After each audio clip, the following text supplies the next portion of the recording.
तुम मुझे खून दो, मैं तुम्हें आजादी दूंगा का नारा देने वाले नेताजी सुभाष चंद्र बोस का जीवन भारत की आजादी के लिए जितना ही संघर्षपूर्ण रहा है, उनकी मृत्यु उतनी ही ज्यादा रहस्यमय बनी हुई है। उन्होंने अपनी पूरी जिंदगी भारत की आजादी के लिए निछावर कर दी। एक तरफ जहां महात्मा गांधी ने भारत को आजाद करने के लिए अहिंसा का रास्ता चुना, तो वहीं सुभाष चंद्र बोस ने अंग्रेजों को उनकी भाषा में जवाब देने का फैसला लिया था।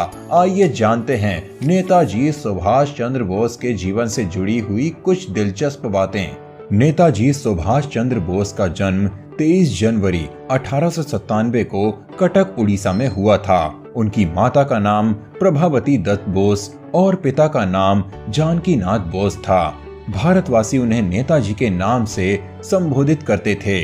वो एक उग्र राष्ट्रवादी थे, जिनकी उद्दंड देशभक्ति ने उन्हें भारतीय इतिहास के सबसे महान स्वतंत्रता सेनानियों में से एक बना दिया था। उन्हें भारतीय सेना को ब्रिटिश भारतीय सेना के एक अलग इकाई के रूप में स्थापित करने का श्रेय भी दिया गया था, जिसने स्वतंत्रता संग्राम को आगे बढ़ाने में मदद की थी।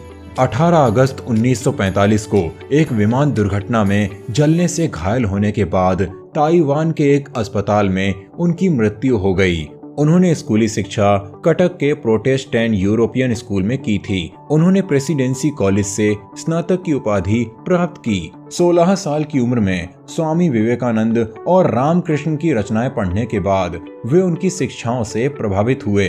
उसके बाद 1920 में उन्होंने सिविल सेवा परीक्षा उत्तीर्ण की, लेकिन अप्रैल 1921 में भारत में राष्ट्रवादी उथल पुथल के बारे में सुनने के बाद उन्होंने अपनी उम्मीदवारी से इस्तीफा दे दिया और भारत वापस आ गए।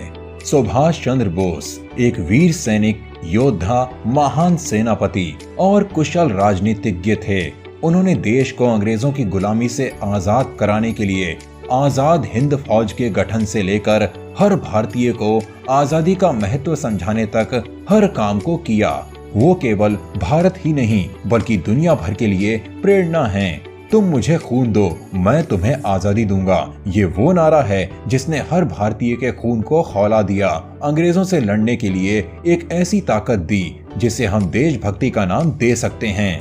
महात्मा गांधी और नेता सुभाष चंद्र बोस के विचार कभी नहीं मिले। हालांकि दोनों की मंशा भारत की आजादी थी, लेकिन इस आजादी को हासिल करने के लिए मार्ग और विचार अलग थे।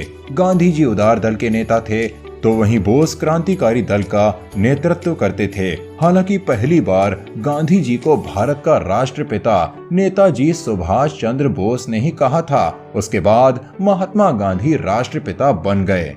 वो स्वतंत्रता आंदोलन के महान नेताओं में से एक थे, मगर उनकी मृत्यु भी उतनी ही उलझन का विषय रही है। ऐसा कहा जाता है कि नेताजी 3rd डिग्री बर्न के शिकार हो गए थे जब उनका विमान ताइवान के ताइवे में उड़ान भरते समय दुर्घटनाग्रस्त हो गया था, जो उस समय जापान के कब्जे में था। घायल या मृत्यु बोस की कोई तस्वीर नहीं ली गई और न ही मृत्यु प्रमाण पत्र जारी किया गया। इन्हीं वजहों से INA ने ये मानने से इनकार कर दिया कि उनका निधन हो गया।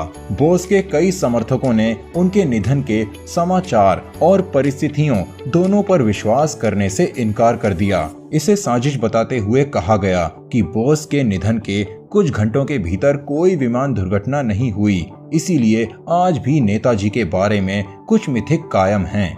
नेताजी ने आजादी से पहले सिंगापुर में आजाद हिंद सरकार की स्थापना की थी और इस सरकार के जरिए उन्होंने अंग्रेजों को एहसास दिला दिया था कि अब भारत में उनकी सरकार का कोई अस्तित्व नहीं है और भारतवासी अपनी सरकार चलाने में पूरी तरह से सक्षम हैं। आजाद हिंद सरकार के बनने से आजादी की लड़ाई में एक नए जोश का संचार हुआ। करीब 8 दशक पहले 21 अक्टूबर 1943 को देश से बाहर अविभाजित भारत की पहली सरकार बनी थी।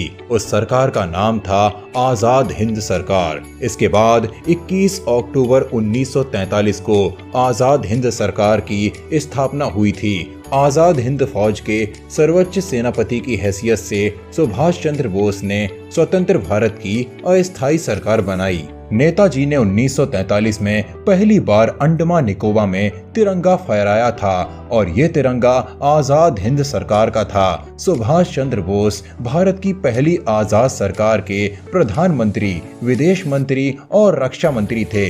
नेताजी सुभाष चंद्र बोस ने बैंक और स्वाधीन भारत के लिए अपनी मुद्रा के निर्माण के आदेश दिए। आजाद हिंद सरकार की अपनी बैंक थी जिसका नाम आजाद हिंद बैंक था।